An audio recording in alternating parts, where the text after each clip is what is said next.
No nosso estudo de O Novo Testamento, estamos no evangelista Mateus, no capítulo 13, um determinado trecho onde Jesus faz aos seus discípulos a explicação da parábola do joio. Como nós sabemos, Jesus, para toda aquela comunidade que acompanhava ele, que o seguia e que o ouvia, ele fazia a parábola. E depois, em particular, com os seus discípulos, ele dava uma explicação mais aprofundada daquela simbologia que ele usava nas parábolas. E, nesse trecho da parábola do joio, Jesus fala o seguinte: Então despediu a multidão. Em seguida entrou de novo na casa e seus discípulos agruparam-se ao seu redor para perguntar-lhe: Explica-nos a parábola do joio no campo. Jesus respondeu: O que semeia a boa semente é o Filho do Homem. O campo é o mundo. A boa semente são os filhos do reino. Cabe aqui uma explicação de algumas expressões usadas antigamente no Velho Testamento pelo próprio Mestre Jesus. Num seminário, o Haroldo Dutra Dias, ele explicando estas expressões idiomáticas antigas, né? Quando Jesus define ou se expressa como Filho do Homem, ele quer dizer ele encarnado, né? Naquela época não se usava a expressão quando eu encarnei, era o Filho do Homem. O Filho do Homem é o Espírito encarnado. Esta é a explicação dessa expressão, o Filho do Homem.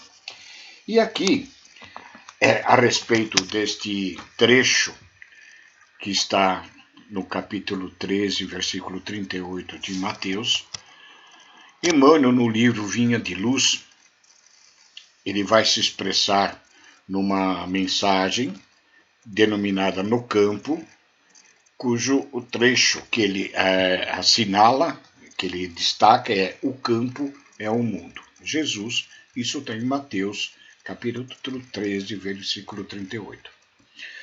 Jesus tem o seu campo de serviço no mundo inteiro.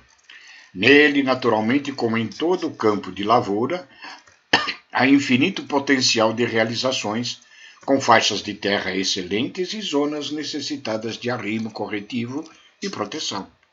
Por vezes, após florestas dadivosas, surgem charcos gigantescos, requisitando drenagem e socorro imediato. Ao lado de montanhas aureoladas de luz, aparecem vales envolvidos em sombra indefinível. Troncos retos alteiam-se junto a árvores retorcidas, galhos mortos entram em contraste com frondes verdes repletas de ninhos. A gleba imensa do Cristo reclama trabalhadores devotados, que não demonstrem predileções pessoais por zona de serviço ou gênero de tarefa. Apresentam-se muitos operários ao Senhor do trabalho diariamente, mas os verdadeiros servidores ainda são raros. A maioria dos tarefeiros que se candidatam à obra do Mestre não seguem além do cultivo de certas flores, recuam à frente dos pântanos desprezados, temem os sítios desertos ou se espantam diante da magnitude do serviço. Recolhem-se a longas e ruidosas vacilações ou fugindo das regiões infecciosas.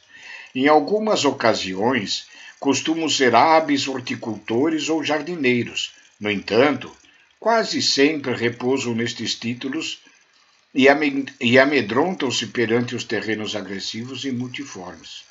Jesus, todavia, não descansa e prossegue aguardando companheiros para as realizações infinitas, em favor do reino celeste aqui na terra.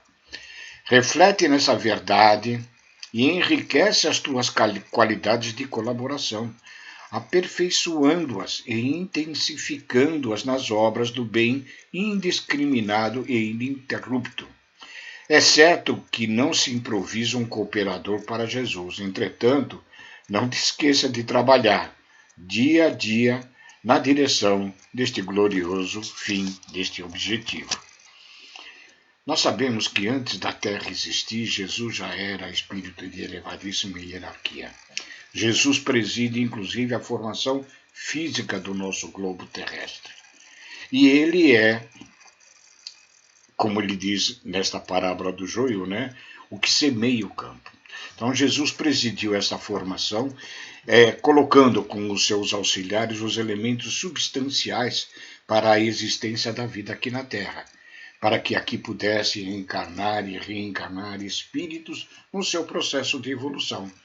Jesus é o nosso agricultor, mas ele precisa de colaboradores sinceros e devotados na sua gleba, na sua seara. E para isso nós precisamos trabalhar incessantemente no bem.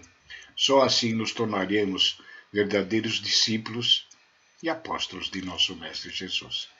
Muito obrigado, fiquem com Deus e um beijo a todos.